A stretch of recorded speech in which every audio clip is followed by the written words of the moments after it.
Mummy இன்னைக்கு நம்ம வீட்டில் என்ன ஸ்பெஷல்? வாங்க மத்தியானம் லஞ்ச் என்னது? சாதம் அப்பளம். இது வந்து உருளைக்கிழங்கு ரோஸ்ட்டு. கரெக்டாக எடுங்க.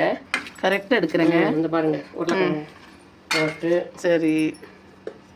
இது வெண்டைக்காய் முட்டையும் வெண்டைக்காவும் பூஜியா பண்ணியிருக்கோம். வெண்டைக்காய் மசாலா. சரி, ஓகேவா? வாங்க. இது டமாட்டா கொஜ்ஜி.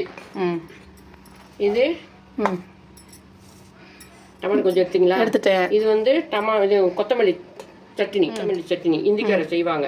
தக்காளி, வெங்காயம், பூண்டு, இஞ்சி, மிளகாய் போட்டு அரைச்சி சூப்பரா இருக்கும். பச்சையா தான் ஒன்றும் செய்யும். வதக்க மாட்டீங்க? அதுக்கு வதக்கல. பச்சை சட்னி டேஸ்ட் நல்லா இருக்கும். சூப்பரா இருக்கும். டேஸ்ட் சூப்பரா இருக்கும். சரி, பாருங்க. கூட்டு இது என்ன? கடலங்காவும் பாசிப்பயிறு போட்டு கூட்டு தேங்காய் அரைச்சி ஊற்றிருக்கிறோம். சரி, கூட்டு பாருங்க. கூட்டு நல்லா எண்ணெய் ஊற்றி சாப்பிட்டீங்கன்னா அப்படி இருக்கும். மத்தியானம் லெஞ்சு பாருங்க. இன்னைக்கு மத்தியானம் லெஞ்சு பாத்தீங்களா? வாங்க எல்லாரும் சாப்பிட. சட்னி செஞ்சு சாப்பிட்டு பாருங்க. அப்படி இருக்கும்.